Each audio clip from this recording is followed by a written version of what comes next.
एक स्कीम है जय भीम मुख्यमंत्री प्रतिभा विकास योजना, जिसने गरीब से गरीब परिवार के बच्चे को आईएएस, आईपीएस, डॉक्टर, इंजीनियर, जज, कलेक्टर, साइंटिस्ट, प्रोफेसर बनने का एक सपना दिखाया और वो सपना साकार हुआ। लेकिन आज मुझे ये कहते हुए बेहद दुख हो रहा है कि अफसरशाही की लापरवाही और घोर एडामेंट रवैये की वजह से पिछले साल जय भीम मुख्यमंत्री प्रतिभा विकास योजना की एक भी क्लास नहीं लग पाई और जो हजारों बच्चों का भविष्य बनना था वो अफसरशाही की वजह से धराशायी हो गया। शर्म आती है, मैं धिक्कार करता हूं ऐसे विचारधारा पर। सरकार की स्कीम नहीं रुक रही है, ये गरीबों के बच्चों के भविष्य के साथ खिलवाड़ किया जा रहा है माननीय एलजी साहब के द्वारा। इसमें तो कोई संदेह नहीं है कि माननीय अरविंद केजरीवाल जी के नेतृत्व में दिल्ली की सरकार ने कुछ ऐतिहासिक काम किए हैं। केवल भारत ही नहीं, पूरे दुनिया के अंदर एजुकेशन पे इतना बजट किसी सरकार ने नहीं रखा। भारत के किसी ना केंद्र सरकार ने ना राज्य सरकार ने हेल्थ पे कभी इतना बजट रखा।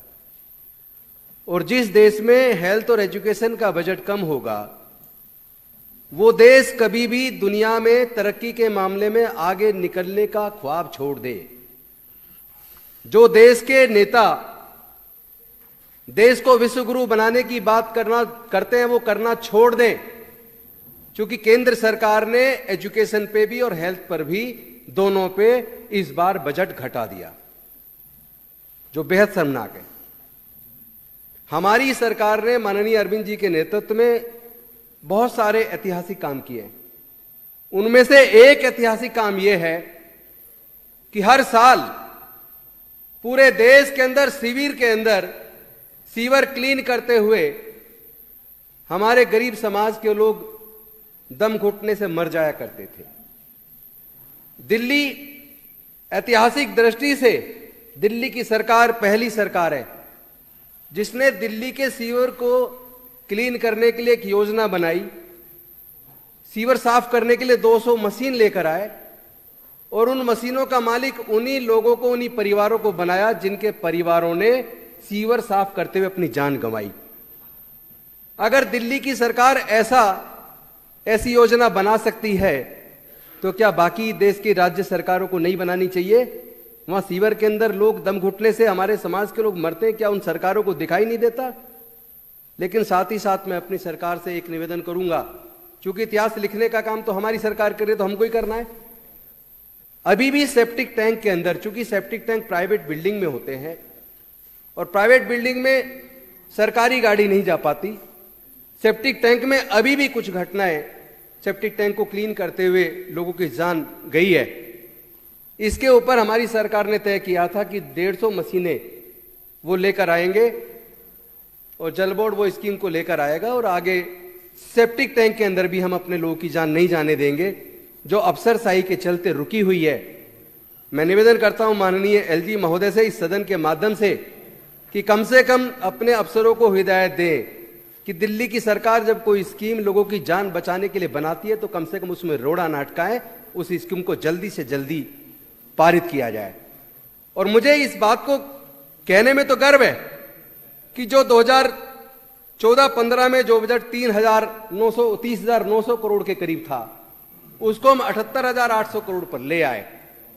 लेकिन साथ ही साथ हर क्षेत्र में हमने अच्छा काम किया और इस बार जिस तरह दिल्ली को सुंदर शहर बनाने का सपना इस बजट में हमने देखा है, मैं कुछ सजेस्टिव फॉर्म में कुछ बातें कहना चाहता हूं। क्योंकि जो अड़चन दिल्ली की सरकार लाख योजना बना ले, कितनी ईमानदारी से काम कर ले, लेकिन अगर अफसरशाही एलजी के निर्देश पर, आदेश पर या उनके संरक्षण में या उनकी गाइडेंस में अगर दिल्ली की स्कीमों को रोकेगी तो दिल्ली के लोग, ये केवल सरकार की स्कीम नहीं रुक रही है, ये गरीबों के बच्चों के भविष्य के साथ खिलवाड़ किया जा रहा है माननीय एलजी साहब के द्वारा। हमारा दिल्ली सरकार का SC, ST, OBC welfare department, मैं उसके बारे में आपको बताना चाहता हूं। हमारी एक स्कीम है जय भीम मुख्यमंत्री प्रतिभा विकास योजना, जिसने गरीब से गरीब परिवार के बच्चे को आईएएस, आईपीएस, डॉक्टर, इंजीनियर, जज, कलेक्टर, साइंटिस्ट, प्रोफेसर बनने का एक सपना दिखाया और वो सपना साकार हुआ। जब वो स्कीम लागू हुई तो एक मजदूर का बच्चा उसी आईआईटी दिल्ली के अंदर सेलेक्ट हुआ, शुभम नाम का, जिसमें हमारे दिल्ली के माननीय मुख्यमंत्री अरविंद केजरीवाल जी का बच्चा आईआईटी में एडमिट हुआ। लेकिन आज मुझे यह कहते हुए बेहद दुख हो रहा है कि अफसरशाही की लापरवाही और घोर एडामेंट रवैये की वजह से पिछले साल जय भीम मुख्यमंत्री प्रतिभा विकास योजना की एक भी क्लास नहीं लग पाई और जो हजारों बच्चों का भविष्य बनना था वो अफसरशाही की वजह से धराशायी हो गया। शर्म आती, मैं धिक्कार करता हूं ऐसे विचारधारा पर जो सरकार के काम को रोके। अरे केवल सरकार से किस बात का बदला ले रहे हो? आप सरकार से ले रहे हो, दिल्ली की गरीब जनता से ले रहे हो। आपने जय भीम मुख्यमंत्री प्रतिभा विकास योजना रोक दी। और तो और जो हम अपने बुजुर्गों को, विधवाओं को, विकलांगों को जो हम लोग पेंशन देते हैं 2000 और 2500 रुपए की, आपको ये जान के ताजुब होगा, शायद सब लोगों को ना पता हो, केंद्र सरकार का ओल्ड एज पेंशन में जहां 2500 हम देते हैं वहां केवल 500 रुपए का शेयर है, और जहां 2000 रुपए देते हैं वहां केवल 200 रुपए का शेयर है। लेकिन उसके बावजूद पिछले लगभग 1.5 साल से केंद्र सरकार ने उसमें एक भी रुपया नहीं दिया, जिसकी वजह से विकलांगों का, विधवाओं का और बुजुर्गों की पेंशन कई महीने इसलिए डिले हुई क्योंकि केंद्र सरकार का शेयर नहीं आया। और हमें अपने वित्त विभाग से स्पेशल अपना मूव करके फाइल, स्पेशल बजट बार बार लेना पड़ा कि जब केंद्र से आ जाएगा तब उसको रिकूप कर लेना, फिलहाल कम से कम लोगों की पेंशन चली जाए। तो ये किसका बदला ले रहे हैं? कैसी सरकार चला रही है? ये तो गरीबों के खिलाफ काम कर रहे हैं। ये नहीं होना चाहिए। लेकिन मैं अपने दिल्ली की सरकार को बधाई देता हूं, शुभकामनाएं देता हूं। लगातार आप बेहतरीन काम कर रहे हैं और साथ ही साथ इस पे मैं शर्मिंदा महसूस करता हूं कि पिछले 25 सालों से 325 करोड़ रुपया केवल केंद्र सरकार दिल्ली को दे रही है और वो भी अब बंद कर दिया, अगली बार से नहीं मिलेगा। आप यह अन्याय क्यों कर रहे हैं? जब आप प्रति व्यक्ति के हिसाब से जो पैसा देते हैं उसमें 41% का जो हमारा शेयर है वो पूरा शेयर आप खा रहे हैं, ये उचित नहीं है।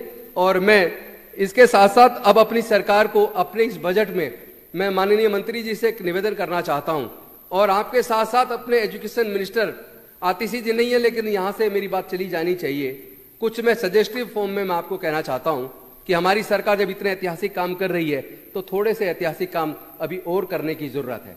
जैसे फॉर एग्जाम्पल हमने doctor Ambedkar school of specialised excellence बनाए।